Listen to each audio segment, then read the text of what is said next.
कर रहे हैं। सेना को कुछ दिनों से इस बारे में जानकारी थी, जिसके लिए सेना बड़े एक्शन की तैयारी में थी। और फिर वो मौका आया, आतंकी सेना के बनाए हुए जाल में फंस गए और फिर भारत का एक और दुश्मन ढेर हो गया। एम्बुश पार्टी ने टेररिस्ट पर फायर खोला और इस मुठभेड़ में एक टेररिस्ट उमर लोन, जो कि वुसनकुई पट्टन का रहने वाला था, उसको मार गिराया। ये इंस्ट्रक्शंस दिए गए हैं कि 1 का बदला 10 से लेना है। यानी यदि हमारे यहाँ 9 तीर्थयात्री मारे गए हैं तो वहां 90 का संहार होना है। लेकिन जम्मू में जो चीजें हो रही है उससे तो ऑब्वियसली सब लोग परेशान हैं, गुस्सा है और होना भी चाहिए, उसमें कोई डाउट नहीं है। पाकिस्तान की रीढ़ की हड्डी 4 टुकड़ों में तोड़नी ही पड़ेगी, उसमें भी कोई डाउट नहीं है।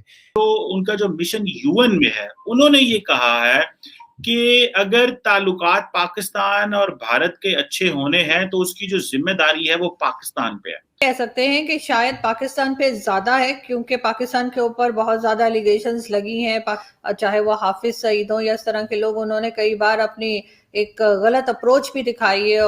जम्मू कश्मीर पुलिस, सीआरपीएफ और सेना के जवानों ने मिलकर एक ज्वाइंट ऑपरेशन को अंजाम दिया। इस ज्वाइंट ऑपरेशन में आतंकवादियों की तरफ से गोलियां चलाई गईं।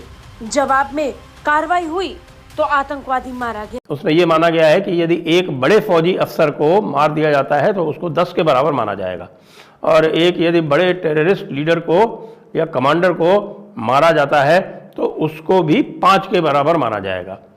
तो इस हिसाब से इस 9 का मुकाबला 90 से करना है। कि किसकी जिम्मेदारी है, दोनों मिलकर इसके ऊपर काम करें और इस चीज को कंट्रोल करें। तो आम आदमी उसमें सफर क्यों करे, आम आदमी जो है वो उसमें परेशानी क्यों उठाए, बार बार ये टेंशन क्यों देखे। जय हिंद दोस्तों, आई होप आप सब ठीक होंगे और गर्मी बहुत ज़्यादा है तो अपना ध्यान रखें। इसी बीच दोस्तों, भारतीय सुरक्षा बलों ने 10 लाख के इनामी आतंकवादी उमर अकबर लोन, ऐसे कुछ करके इस आतंकवादी का नाम था, इसको भाई काम तमाम कर दिया। बकरा ईद के एक दिन बाद इसको हलाल कर दिया, निपटा दिया, 72 हुरों के पास भेज दिया। दोस्तों, इसको 2018 से कश्मीर में ढूंढ रही थी भारतीय सुरक्षा एजेंसी। ग्रेड ए का आतंकवादी था, 10 लाख रुपए का इनाम रखा हुआ था इसके सिर पे, और सुरक्षा बलों ने बहुत ही शानदार तरीके से इसको 72 हुरों के पास भेज दिया। बकरा ईद के साथ इसकी भी कुर्बानी चढ़ गई। खैर, बहुत खुशी की बात है। और इसी तरीके से एक एक करके अगर इन आतंकवादियों पे लगातार भारतीय सेना प्रहार करती रहेगी तो पाकिस्तानी अपने आप ही डर के मारे भीगी बिल्ली बन जाएंगे, इनकी औकात नहीं है, ठीक है। और इसी के साथ साथ पाकिस्तान पे चेतावनी भी की जा रही है कि तुम भेजते जाओ, हम उनको 72 हुरों के पास भेजते जाएंगे, ठीक है। 72 हुरे कम पड़ जाएंगी, लेकिन भारतीय सेना भेजना जारी रखेगी जब तक तुम भेजोगे।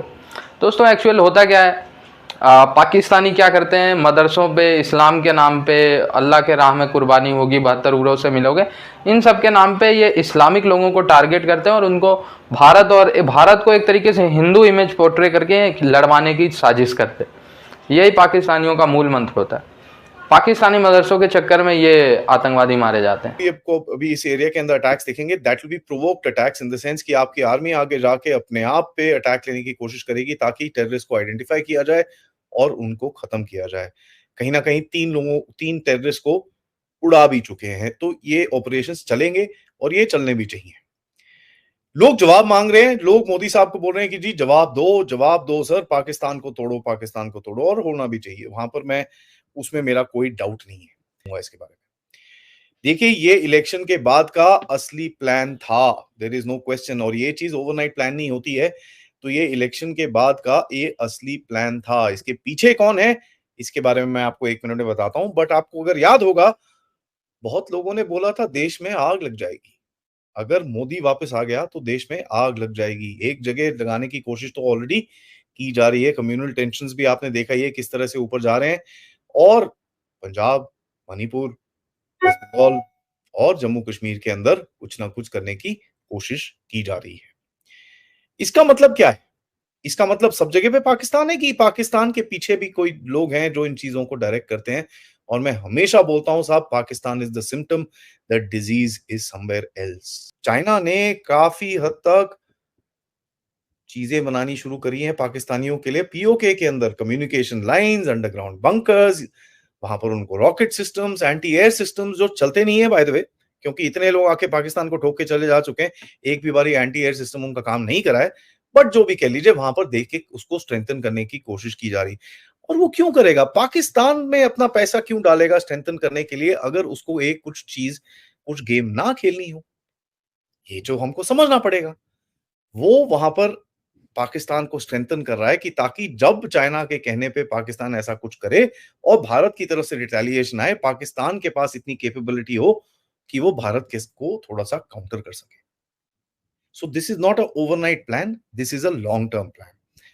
अब देखिए, मैं आपको एक चीज और बताऊं, चाइना ने एक और बड़ी इंटरेस्टिंग सी चीज करी है जो मेटा ने भी बोली थी, बट मेटा की रिपोर्ट मेरे हिसाब से पूरी नहीं है, क्योंकि मेटा भी देखिए ना, अब लेफ्टिस्ट का पार्ट है, तो उसने खालिस्तानियों के बारे में बोलना था तो उसने बोल दिया, लेकिन उसने ये नहीं बताया कि काफी सारे अकाउंट्स आज भारत के अंदर हैं जो फेक सनातनी अकाउंट्स हैं। और ये चीज मैं बहुत टाइम से बोल रहा हूं साहब, ये जो फेक सनातनी है इनसे बड़ा ध्यान से रहिएगा। ये लोग भगवान की फोटो लगाएंगे लेकिन गालियां देश को देंगे, गालियां फौज को देंगे, गालियां आपको देंगे, गालियां मुझे देंगे। मुझे कोई फर्क नहीं पड़ता यार, कितनी मर्जी गाली दे दो, मैं तो चूज करता हूं अपना फेस दिखा के जो बोलना है मेरे को, तो obviously I am going to be prone to abuse, it doesn't really matter, but this is something that is happening. आज आपकी फोर्सेस को गाली दी जा रही है, आज हिंदुओं को गाली दी जा रही है बाय सो कॉल्ड सनातनी हिंदूज, और ये फेक अकाउंट्स हैं, इनसे जरा ध्यान से इंटरैक्ट करिएगा। जिसमें से अननोन गनमैन ने, आप जानते हैं ना अननोन गनमैन कौन होते हैं? अननोन गनमैन वही जिनकी कोई शिनाख्त नहीं होती, जिनकी कोई पहचान नहीं होती। उन्होंने क्या किया है? उन्होंने तो भाई एक एलईटी के, कुछ लोग कह रहे हैं एलईटी के, कुछ लोग कह रहे हैं कि नहीं सामान्य मौलाना था, लेकिन सामान्य मौलाना को भी उसको वजीरिस्तान में एक दीन सईद नाम के एक मौलाना को, जिसको कहा जा रहा है कि वो, कुछ लोग कह रहे हैं वो जेयूआई का था, लेकिन कुछ लोग ये भी कह रहे हैं कि वो एलईटी यानी लश्कर तैयबा का भी ओवरग्राउंड वर्कर था। उसको साउथ वजीरिस्तान में अननोन गनमैन ने उड़ा दिया।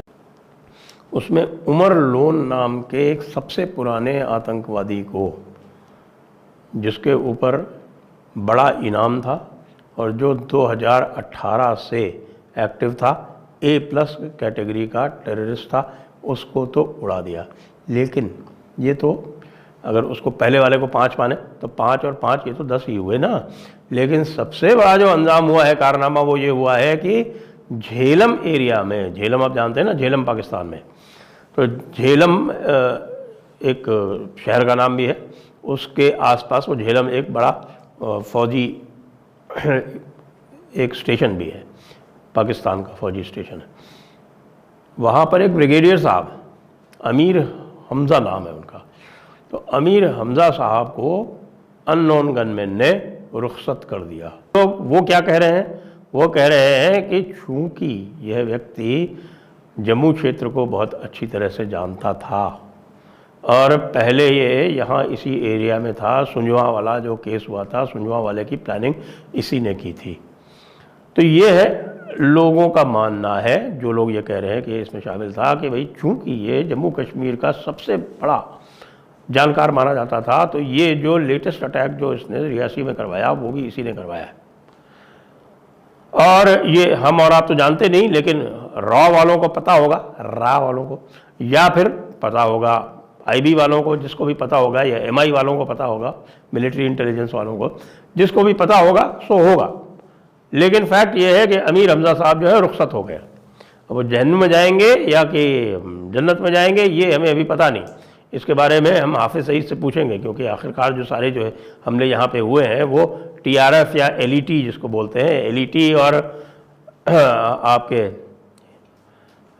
दूसरा वाला जो है इनका जैश, वो जैश ने बना रखा है PAFF,